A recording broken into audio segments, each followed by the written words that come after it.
Thanks for listening to Baxie's Musical Podcast. If you like what you hear today, be sure to like it, follow it, share it with everyone you know. Also, be sure to give it a big fat review. You can also follow the show on Instagram, TikTok, and Facebook for regular updates about upcoming guests. Today, we're brought to you by Metro Chrysler, Dodge, Jeep, and Ram at Chicopee. Be sure to stop by their state-of-the-art dealership next to BJ's in Big Y on Memorial Drive, or stop by MetroJeep.com and make it Metro. And then drive home in your new Metro Chrysler, Dodge, Jeep, Ram today. It's Baxie's Musical Podcast.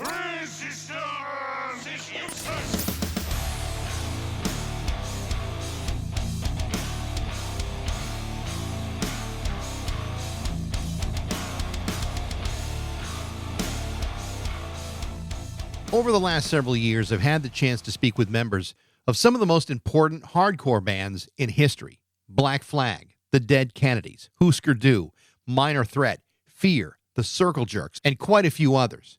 Do you know what each one of those bands have in common? Each one of them will tell you that the greatest hardcore band of all came out of Washington, D.C., and the name of that band was Bad Brains. How good were they? Well, let's just say that Bad Brains were, without question, the most intense, most powerful, most influential, the most highly regarded, and perhaps fastest band that has ever existed. Whether you ever saw them live or only knew them from what they released on any one of their 9 records, there is no question that Bad Brains were in a class all by themselves. Interestingly enough, the members of Bad Brains will tell you that they were never really a hardcore band at all. In fact, to refer to them as just another hardcore band is not only dismissive, it actually misses the entire point. If anything, they identify themselves with reggae as dedicated Rastafari. If you know anything about their history, they didn't even start off as a reggae band either. Initially, the music of Bad Brains was deeply rooted in jazz, particularly in jazz fusion. And yet, Bad Brains would have this massive influence not just on hardcore, but thrash, metal, alternative, funk, and about 15 other musical styles. How did they do it? By being ridiculously great musicians. From their self-titled debut album in 1982 to the album Rock for Light, which was produced by Rick Ocasek from the Cars the following year, or my personal favorite, Eye Against Eye, which was released in 1986. Bad Brains was just astonishing, and their music had an impact on everybody, from Guns N' Roses, Soundgarden, Jane's Addiction, Green Day, Rage Against the Machine, and hundreds more. Unfortunately, Bad Brains also had their share of problems as well.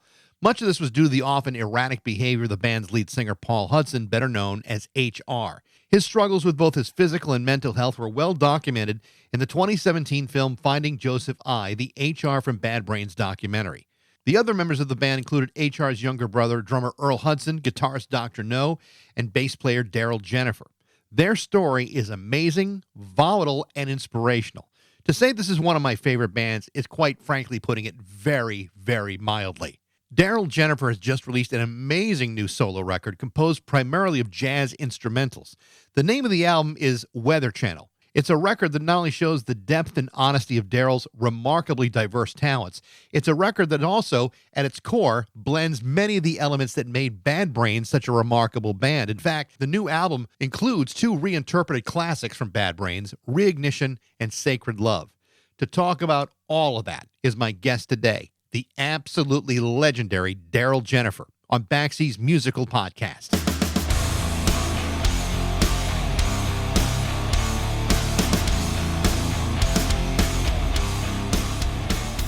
How you doing? Hey, what's going on? Not much. Good to see you. I'm surprised I was able to pull this off. Well, I try to make it as simple as possible. If a dope like me can figure it out, I like to assume anybody can. Yes, sir. What's going on? Not much. I got to start off by saying how thrilled I am to have you here today. Not just because I've been a big Bad Brains fan for 40 some odd years, but I'm just excited about the fact that you've been releasing new music or are about to release new music. Yeah. I've had the chance to listen to Weather Channel. It's a beautifully done record. Oh, thanks, man. This is if I'm getting this right, this is your first solo album in about 16 years. I mean, yeah. Takes me a long time to get it together. Yes, sir. Well, I mean, and we'll talk more specifics about the record in a second, but I mean, the question I think most people are going to ask is, what the hell took you so long? Well, that's a good question, but I'll answer it like this. Like in the early years of Bad Brains and what have you, I always was like a sports guy or something, like with the music. You know what I mean? Moving Right. over here, writing over there in the game. Then as 20, 30 years passed, I started to like have more patience for my music, and actually that, and also oftentimes you can get on like a gerbil wheel with writing. You know what I mean? Like you Yes. just write. And so I had to also convince myself, hey, get off this gerbil wheel and let the people hear what you're doing. That is one problem I think a lot of people have. They never know when to stop, when Yeah. something is done. Yes, sir. It's hard, but I developed that over time. Yeah. The But the new album is very different from the one that came out in 2010. I mean, the last time a little bit more hip hop influence. This one definitely pared yeah, down to more of like a jazz quartet, heavily into jazz fusion, which is really where your musical roots kind of begin. Tell me a little bit about that. well, that's a strange thing too, because I've never really considered myself a musician, right? I've always considered myself like a riff maker or a guy with a knack to play various instruments. So I wouldn't want to take that away from cats that understand the language of music. I don't really understand the language of music. I wish I had the chops to get that, but I seem to be doing all right within my own creativity and my own imagination with my knack. Right. So along with that knack, it's the styles, Mm. right? I've always liked rock. I was raised on James Brown, The Temptations, of course, from DC. That's in my DNA. That's just there. I had interest in rock with the Led Zeppelins and Black Sabbaths, and then the punk rock. So, I always loved the fusion as far as the instrumentation. I was a big fan, am a big fan of Return to Forever, had a big influence on me as a teen. So when I look back, right, I'm 65. I've been doing this since I was like 14 or something. So when I look back, I just attribute it to like having a fearless sort of naively fearless creativity also with styles.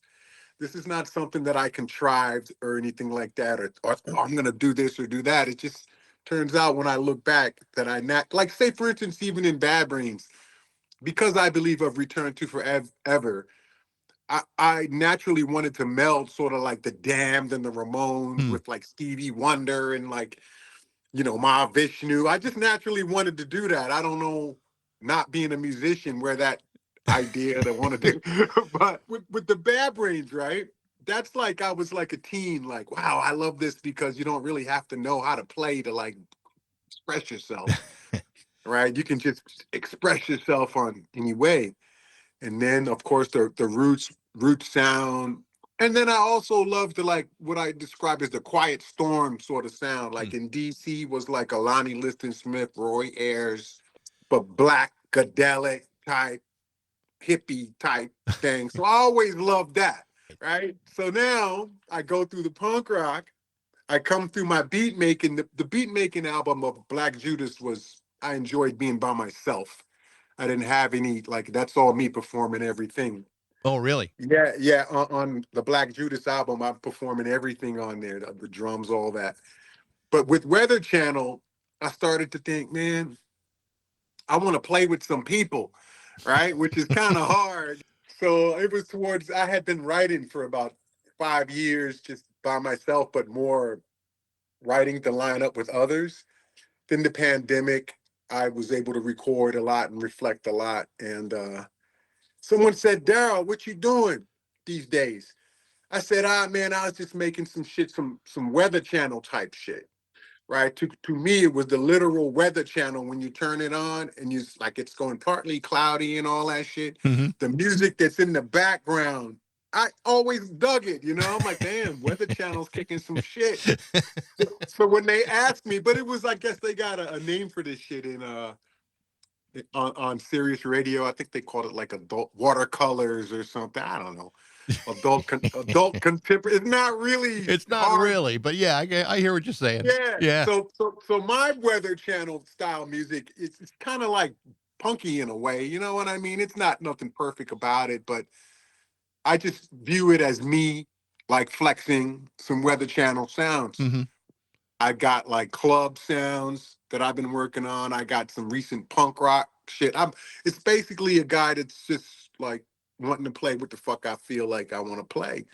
Well, And and you're surrounding yourself with some pretty great musicians too. It's not like you're just picking guys yeah, off the street. And John Modeski and yeah, Ben Perowsky, Karma Chogi Marco. It's a yeah, fantastic guitar player. I just saw a video of him from about, I don't know, like 9 years ago, and he's playing a yeah, version of Maggot Brain, and I thought, holy shit, this kid is good, yeah, because there's no way to play Maggot Brain in a half-ass way. You're either going to play it yeah. But perfectly Chogi, or you shouldn't even yeah, touch it.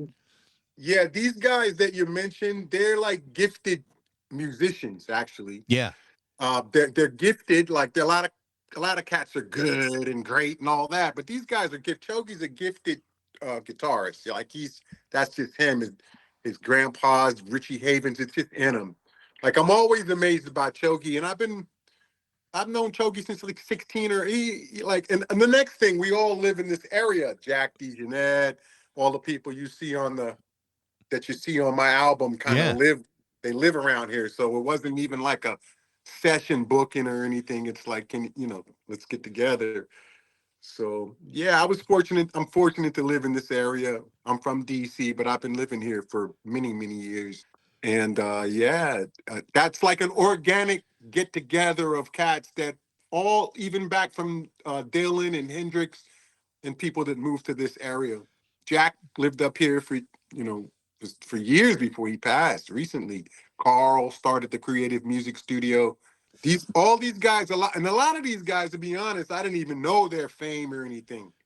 Like I knew Jack DeJohnette, but I'm Lenny White, Billy Cobb, I'm 70. I knew, but I really wasn't like on the Jack, like Miles. That's a little, Yeah. I'm like the electric 76, 75 electric jazz Right. era. When Mhm. I'm looking at the liner notes of the record, and I see Jack DeJohnette, I'm like, well, wait a minute. I know he just passed away in October, so I was like wondering, well, first of all, okay, he's one of the great jazz drummers of all time, and Yes.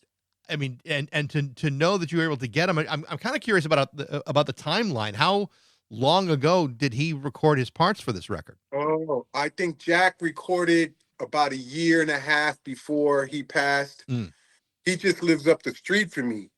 So like we go to Cider Park. Like I'm not on Jack like on the drumming thing. It took me a while. Like did some recordings with Lenny White, and I was like, yeah, Jack lives around here. So I'm sort of naive to his era. Like I Right. had to go back even after he died to listen to a lot of what he did and what he represented. To me, he was Jack. I knew he was a famous drummer, but like I said, I'm from an era where I think I would have had to be a little bit more knowledgeable of where Jack, uh, John Modeski, like, I didn't really know that's the funny thing with me. A lot of times that I've learning about me, I don't really know the fame or the anything of a lot of the players. Sometimes like Ben Perowsky, he was at my wedding. He wanted to jam. I didn't know him. I didn't want him to play. I didn't think he could play. Turns out he's like, so it's Yeah. like a funny little, what I like to call happenings, which I feel is a beautiful thing that happens around me and my love for music. I didn't really go out and book. I didn't go out and like say, oh, I'm going to get this guy and that guy. These guys were here. Benny might have said, like, he's friends of Zach, other cat. This is Woodstock. So around here over the last 20, 30, 40 years, this is where I saw Jaco Pastorius when he was alive walking down the street by the playground. You know what I mean? So it's the area, really. Yeah, Yeah. well, but what a cool situation that is, to be, surrounded by all these wildly influential, talented people, and they're just people in the Yeah. neighborhood. I just think that's fantastic. Yeah, that's incredible. I agree Yeah, on that. I mean, no offense to anybody in my neighborhood, but they're not all that talented at all. So, yeah, we're living in different neighborhoods. Yes. One of the things that you included on the new album, I thought this was really, really interesting. A couple of rearranged Bad Brain songs, Reignition, Sacred Yeah. Love. They're both fantastic arrangements. What was it about, those two songs that seemed, ripe for For a remake, right? yeah. Well, Sacred Love sort of developed a fan base as a song, you know what I mean? Like it had its own, like Sacred Love, like 86. To me, I looked at my album Quickness or and Eye Against Eye, like Quickness is sort of like a boy album. Eye Against Eye is sort of like a girl album. Like it's a little bit more sensitive. So Sacred Love, which is about a girl named Love, actually. And the riffs as well, like looking back, I finally one day woke up and realized that I guess you could call me a composer. Like I had composed. I didn't realize. To me, I'm just making riffs, making songs, struggling through loving playing music. That's it. I'm not a musician. I'm not a what I learned to be a composer. And I realized, oh damn, like I really did put together a lot of these riffs and songs and musical movement, but not so much from knowledge of music. More from like Braille, or like if I was Braille, like I'm looking at spots, dots, spaces. Right. You know what I mean? The way I look at music, and I develop tone, like half step, whole step sort of tonal recognitions and stuff, but not so much A flat or the six and none of that shit. I wish I could get the patience to learn that nowadays. I think I really could go somewhere with that knowledge. Sure. But it's hard for me. Like honestly, it made me realize too, like how people say you got ADD or something. Like I'm 65 years old. Maybe I have ADD because I could not learn once anything that had to do like learning something about music, Mm-hmm. like this staff, this note with this little flag on it. Anything that I had to learn, it seemed like a veil fell over my brain. And I thought after about 50 years, maybe that's what happens to some youth and people. They can't learn. Like I literally tried to make myself learn music, like even as an adult. I got books, I reached out to people. It's like I got like 5 minutes to pay attention to that kind of shit. Yeah, It's weird. But on the other hand, I mean, because I mean, you could make the argument that someone who does have a lot of knowledge is creating music with their head rather than with their heart and soul. Whereas that's where it's coming out of you, because you may not have all that knowledge. But there are a lot of people that go through through Juilliard will say I had to spend 10 years to unlearn what I learned there in order for me to really understand the music I wanted to play. I was shocked. Every learned or schooled musician that I see, and I look at them with amazement, and I'm like, man, and they all say what you just said, which is something that's puzzling to me. They all don't want to talk about their knowledge from school of music. They don't want to talk. They just they're like, get out of here with that. Like, and to talk about what I'm doing, it's not, it's not what I'm doing is simple. It's like what I said, a knack. Right. It's not like one time I made this track for this singer. She played with a bunch what I call musicians. Her band was all great musicians, but they were like feeling it and digging what I wrote. But then one of them said that there was some harmonic problems with something. And I knew exactly what he was talking about because I use harmonics on the bass sometimes I don't care if it doesn't tones, you know what I mean? The vibe is making me feel, so I heard it. Or I might be trying to perform a figure on the bass where I'm looking for the harmonic that's in the octave position and they're all not in that. So it might do something weird. But that's like, and I heard what they said. So yeah, there's a fine line between fearless creativity and just trying to flex something or feel good about something or have an imaginative riff or something. Sure. And then as opposed to like I was playing with a musician pianist one time, we were covering, and I kept hearing the wrong voice. But I don't know, what the fuck? But I'm like, I don't know what to tell you. This shit is not, something's not right. Right. So the dude started arguing, kind of like getting a little weird with me. I think what learned later, what he was trying to do was not do the normal thing. So he's in there trying to be different, and I'm in here trying to flex what feels good.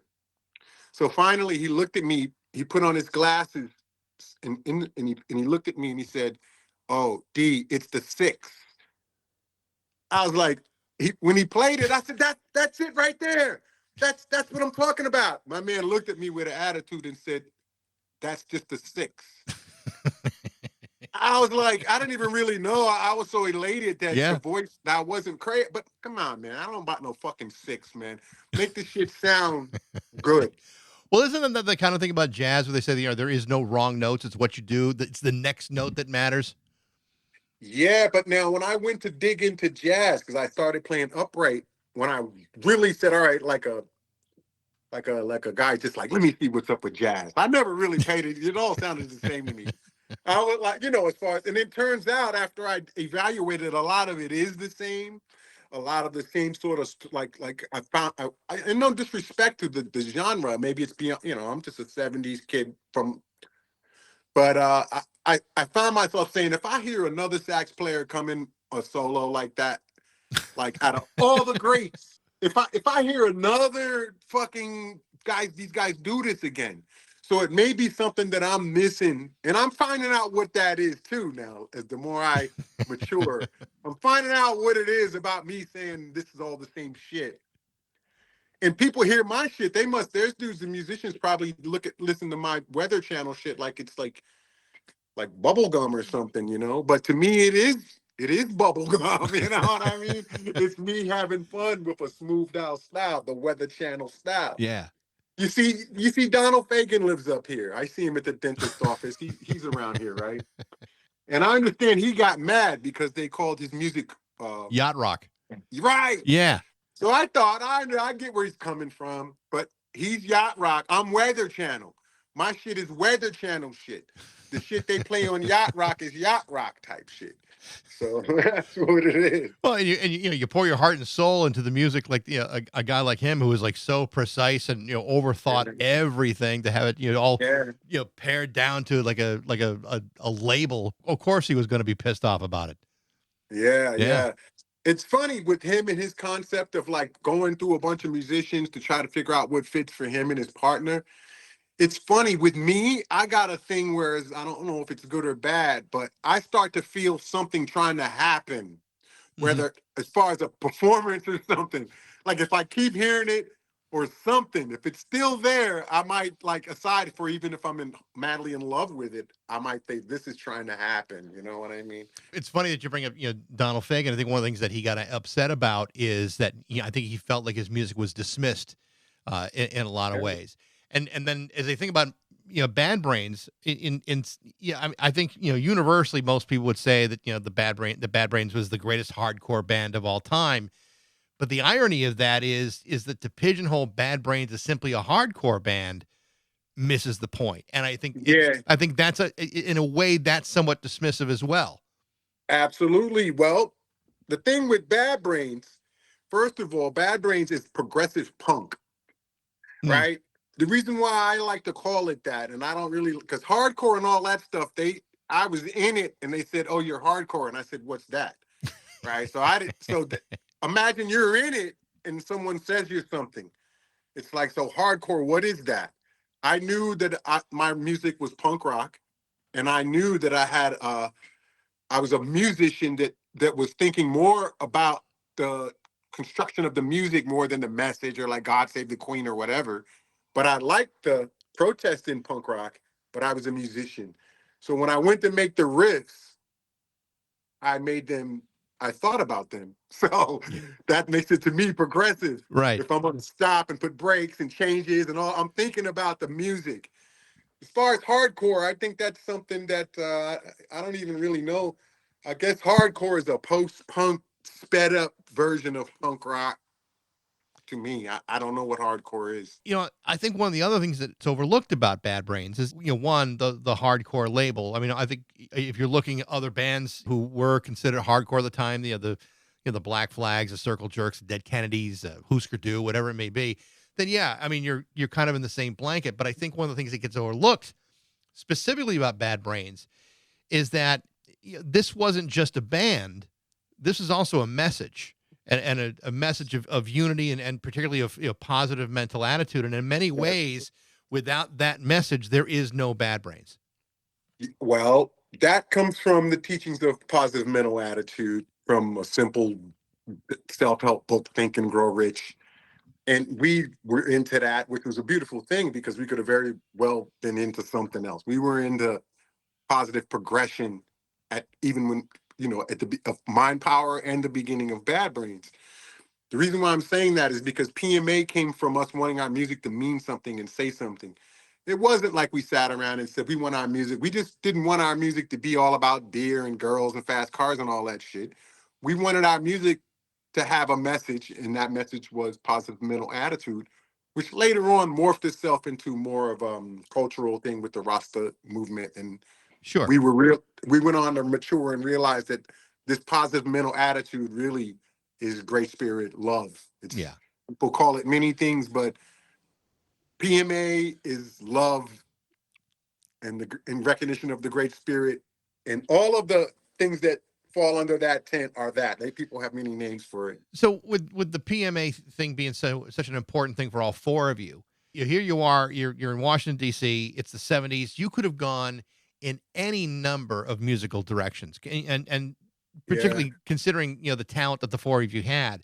What was it about punk that resonated so hard for all of you guys and applying a positive Yeah. mental attitude towards it? Well, that's sort of like when you have a group of people that's like a gang. So Mm, the Bad Brains was like a gang, guys that hung around each other that were musicians of that era. It wasn't no rap or anything like that. So when we decided to join and create a group, at first it was a fusion-esque type um, dream that we had of, and the PMA was fueling our wanting to be like, you see how George Clinton and different people have the freak of the week, the this, the that. Well, it was by no choice of ours that our music, we wanted it to be fueled by something positive because of our readings and teachings of the book Think and Grow Rich. So right. it's all about pointing us toward, it's about seeking something, youth, Black youth, especially seeking, like some seek the Black Panthers, some seek Muslims, but we were musicians, there was no rapper. I played basketball, I played the guitar. So when we got together, now you have the chambers, like how you see Wu-Tang says they have the chambers of their reason why they have. So I was the youngest and more the chamber of trying to like inject what I'm feeling about punk rock and like being the youngest, the fashion, the Hmm. Dr. No was like a sort of like a slightly older brother that was more even keeled in his nature as far as our chambers. Earl was like sort of like a carpenter of his wanting to play drums, like a carpenter, like he wanted to put up 2x4s, like and then HR was our lead singer. He was the one, the conceptualist, just like how you would have Maurice White in like Earth, Wind, Fire. Sure. So with these chambers now that form naturally in the 70s from four musicians, cats that aspired to be musicians, whereas nowadays cats aspire to be DJs, rap. We were the tail end of that froze guitars, there was no rap. So for us to come together, say we're going to be mind power. I remember that Omar from the Mandrill group was a big influence on us because of the way he looked, actually, that he had the robe, like he was a musician in a funk group, but was representing something that looked as though it could be consciousness. See what I mean? So now, with no rap, playing the guitar, joining as a group, those are our Maurice White, Mandrill. Punk rock was something that just happened through like, wow, check it out, punk rock.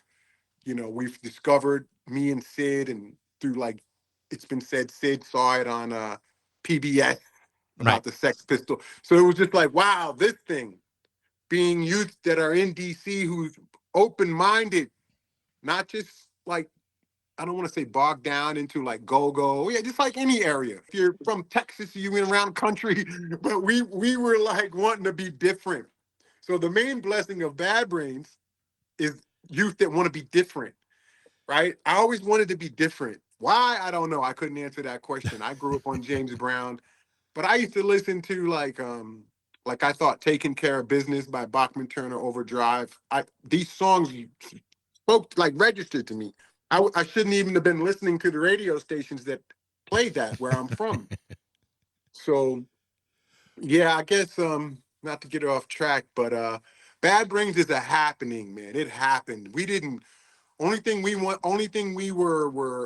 and I think we happened to spread a message of positive mental attitude away from religion at Hmm. that time, like something that's good, that's not. I think that we happened for that reason. I think we happened so that Black kids can feel they can do this, and white kids can, that's how the Chili Peppers play like wild funk. Beastie Boys are rapping. I think we happen to be like a push for that in terms of youth culture. That's why you never saw anything around Bad Brains that was like black, like, Right. oh, this black band. I never really, or even organizations like Afro Punk or Black Rock Coalition, both of those organizations know that for some odd reason through the years, I've always sort of like tried to avoid that because I never felt that. I know I'm black is a natural fact. You see what I mean? I don't have to want to play rock and roll and all of a sudden don't want to be black. It's like, so, but this happens. I'm not judging nothing or judging. I'm just talking about Darryl Jenifer, how I navigated myself personally through my life as a riff maker. Well, man, I think you guys certainly stood apart from everybody, and to me, it never had anything to do with race. But there was just there was so much complexity and texture to what you did. The incorporation of reggae and dub and what you did, I think really resonated with people. It also gave people a chance to breathe. I mean, 'cause in the midst of a Bad Brain show, I mean, you needed a little bit of downtime to catch your breath. But I mean, yeah, us too. But that, yeah, I bet. But that I think incorporating that really did separate you from maybe anybody else at that time and in that whole genre. You were just so different and so such a you say you're not a musician, but when I hear you guys playing reggae, I'm going, these guys could have been the greatest reggae band in the world. Yeah. That's what I try to tell HR. No, you don't want to listen. I mean, the difference is you'd never see like jazz fans in a mosh pit. I mean, you never see like Chick Corea or Miles Davis doing backflips and stage dives. But you know what? This guy Garth Brooks. Sure. You see what he wanted to do or tried to do, like, and for whatever reasons, I don't know, as far as he turned like goth or something, or yes, he did something, but he was still Garth Brooks. I seem to vaguely remember him like wanting to be something else. He was a character called, I think it was Chris Gaines. Okay. He did one record, yeah. What I'm saying is Bad Brains, that's why I keep saying fearless creativity and nothing by us. It's just what we were inspired to be. When we're in writing Sailing On, when it got to the end, I said, let's play some shit like Stevie Wonder. And that's why the end ends with that, it gets all mellow. So I didn't have to go and be Stevie Wonder I just said, fuck it. We're going to start out hard. This hard shit we're playing is so strenuous that we're going to break it down to this reggae. We love this. And then once we get tired of that, then we're going to jump back into this metal-esque shit. And then and so it's all about not like being scared to fucking flex the styles, really. It's styles. It's like the MMA fighter, the style bender, I remember the first time I heard songs like Don't Need It from the first record. And I just thought, how is this even humanly possible to be playing a song this freaking fast? And then, it's the same thing with like Eye Against Eye. What's amazing to play it so fast and so precise without fucking it up every single time. I think most bands couldn't touch that kind of precision and eloquence in what you did with songs like that. Yeah, it's just the intention. Bad Brains is really serious about our riffs, about our intention. And as far as it being tight and all that stuff, that just goes to show you, because I composed many of these riffs and I wouldn't even listen to them in the playback, because that's why you have the melding like a stew of individuals to make the Bad Brains sound. Like recently I've been saying, if it was left up to me, Bad Brains would have sounded like Lamb of God or like fucking Metallica or something. Because I'm writing the riffs and my idea of cutting the corners, right? Just like a football play. Like the exactness of how I hear shit. That's not what I'm recording. Like, so I had to learn what like making a chili. This is a chili, not like just one chef. So it took me a long time and a lot of pressure and a lot of crying and a lot of whining to mature into realizing what it really means to collab with people that all have the same intention. It's the intention now. Everyone's serious about trying to execute what they're doing. Yeah. So yeah, I that's mean, what fueled Bad Brains. Yeah. at 65, if someone paid you and said, I want you to play Don't Need It live, could you do it? Could you do I could play Don't Need It. I'll play it for you right now. No, it? no, I got no, like, that's nothing for me. I'm better now at that genre of music than I was then. Yeah. If I had to, but I'm old enough. There was many, many years where I would never say anything like that.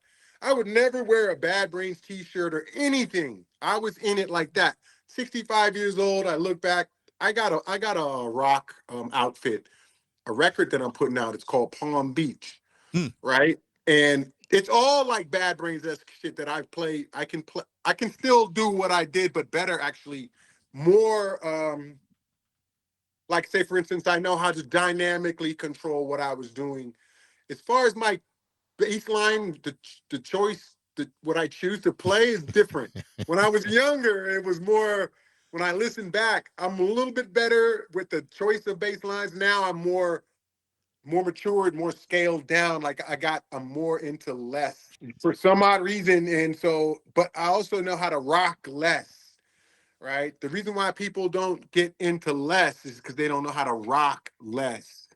It's like a mantra. It's like someone that knows how to say a mantra and acquire peace. Well, it's interesting you say that because there's another track that you guys had done, which is kind of like a less is more type of thing. But I think it was maybe like one of the most brilliant things I had heard. I was listening to remember listening to like The Youth Are Getting Restless, the live album from 1990, and Yes. you guys did this reggae reinterpretation of Day Tripper and She's a Rainbow by the Beatles and Stones. Yeah. And to me, it's like one of the greatest cover version of either band I've ever heard because what you did brought an entirely different meaning to both of those songs. And Yeah. it is a slow tempo kind of dub inspired Mhm. version of it. I think it was absolutely brilliant. And it was like one of those things there, for a live version, like it was absolutely stunning.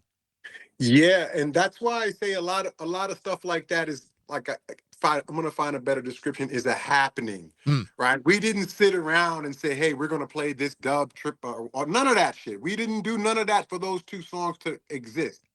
I can tell you right now that we most likely at a rehearsal, I probably played Day Tripper, just tripping on how in the first position the open strings. Mm-hmm. Like just that alone, like tripping on open strings. That's it. But that song, I'm saying, oh, I see how this is like an ear player. An ear player spends his time noodling. Right.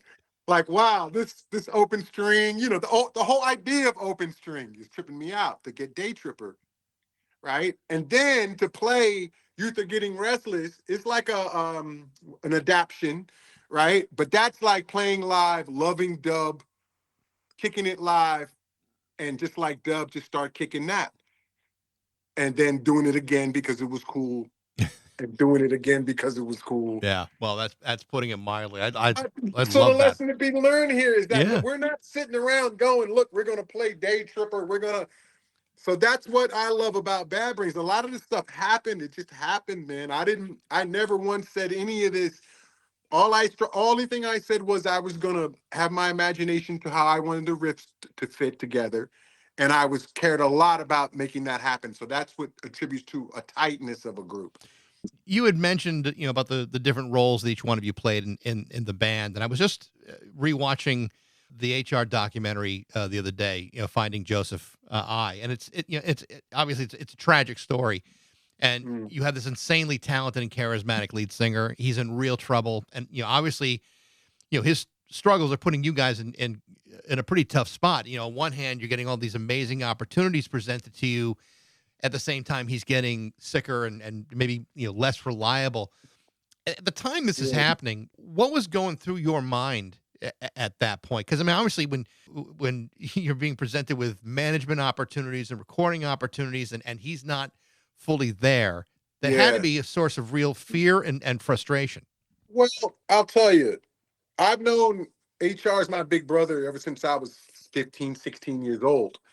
So a lot of what the public and a lot of airs and a lot of personalities that I know that he chooses, this is I guess you would have to say Lee Perry, it's like, and also a lot of insecurity, you know what I mean? It's not easy. So for me, knowing HR for so long, I don't really like, it's not like I'm delusionally don't want to accept what people say he's crazy. To me, he's just eccentric.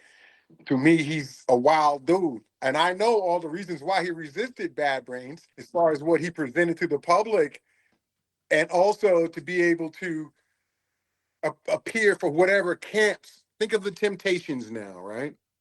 When you have the Temptations, look what happens. Once you get like fame and recognition, people, especially the lead singer, gets their own little cliques and their own little cliques form around. This happened not only with HR, but many groups. It happened with the Jackson Five. It happened with the Commodores. Um, it happened with Bob Marley and the Wailers. All of these groups had lead singers that at some point had to develop quickly, or be, even the Beastie Boys, to be prepared to be able to deal with this lead singer position and the power that it brings. You see how the dude in the Temptations, he wanted to say, okay, we're we're whatever the other guy in the Temptations, Diana Ross and the Supremes, Bob Marley and the Wailers, the Commodores, Michael Jackson. All these groups started as groups, but the lead singers. So I'm not trying to attribute that to what you see on this movie. Also, you got to remember that even with the movie of the Bad Brains Band in DC, a lot of sensationalism, a lot of the worst of things they get put in these movies. Like say the Bad Brains band in DC. That's the only time caught on tape that I ever argued with HR. Period in life. Really? People might know our history and see that and think and just develop within their own minds about our relationship. We've all been loving brothers towards each other. Now, HR had to is a unique and talented, intelligent dude. So falling in the slot of the Bad Brains lead singer, it's like not an easy thing to navigate, No, of And then course. how do you get out? You see how Donald Trump, and I look at HR and Donald Trump a lot recently. You see how he's trying to they try to do things that are self-centered, right? And then if those things don't really work out for them, then they try to get out. How do you get out? Like, how do you backtrack on? So same thing with HR, not wanting to participate with things in Bad Brains, having a heart more to not have to try to live his whole career as like this screaming bad brain, maybe break it back to human rights and some reggae. So that too is a happening. So in short, what I'm saying is, personally, I never really buy into the antics and things that I see, although they did affect my life, but I know why, and it's not because of what people want to see and say is mental health. It's almost like, again, I bring up Lee Perry, right? Lee Perry knows what he's doing. Sure. I know dude and knows how he's acting, and he behaves that way for a reason, for entertainment reasons, for many reasons. But it does. So yeah, But and now let me finish with this, sure. because I really don't like, this is something I'm just trying to say. Also, I learned through the teachings of PMA that no one person, no human person can control my destiny. So HR, even my big brother or whatever he's wanting to decide to do or whatever he's going through, it can't be so much to control my destiny. So that's why I'm Darryl Jenifer, who I am today, and Well, hopefully that answered that. no, it absolutely answers that, and I'm glad you put it that way, because one of the things I wanted to ask you about, whenever you have a situation where you've got a collection of people and there are interpretations of somebody's behavior, rightly or wrongly, Yes. but your mantra at the same time is about PMA and a positive Yes. mental attitude. Sometimes Yes. it is very, very hard and challenging to balance Yes. all that, keeping the message in mind, but then also Yes. dealing with some of the realities that you're dealing with because of these complications. Yes, but now sometimes the essence of PMA, it happens, it doesn't have to continue. It's like the apex, our message, PMA, you got it. We're humans. You see what I'm saying? Mm-hmm. I'm Yeah. not all, my wife said to me, I got mad one time years ago and it changed my life. I was upset about something. She said, "What? That's not PMA." And then I thought, you're right. And now I'm quicker to like try to stay in what I stood for and stand for. Right. But I also learned and matured to recognize that PMA is love.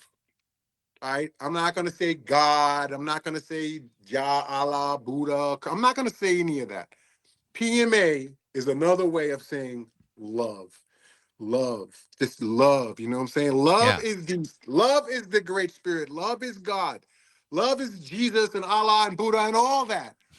The essence of it. PMA is just another way for maybe people aren't there. Maybe people love ethnic sayings, like I noticed some people say amen. Like they say that readily, but that, what does that mean? Like, or is it something you say when you feel like you're closer to God? Is it a word? So PMA is, to me, a lower level, first level entry into understanding what the true essence of love is. Whether or not you pass through religion, that, love is love. It's just the Yeah. orb of love. You No, know I what I I mean? I totally get it because Yeah. I'm also a very big believer of being of showing gratitude as well, Yes. and that to me that's all feeds into having a positive mental attitude. You to be grateful for the things that Yes. you have. Always be grateful. But then some people say grateful to who? Some people say grateful to what? You see what I mean? So people, it's a little bit of understanding the unseen. Like people have to be able to lend, and it's not even the unseen. Like there's miracles happening around us, even in nature, all the time. Like I could go in the house, wake up in the morning, and it'd be like dandelions in my yard. If I had like a camera pointing, what would I see? What I see through the night, like slow motion cameras, dandelions popping up out the yard and sprouting into pretty like things. What is that?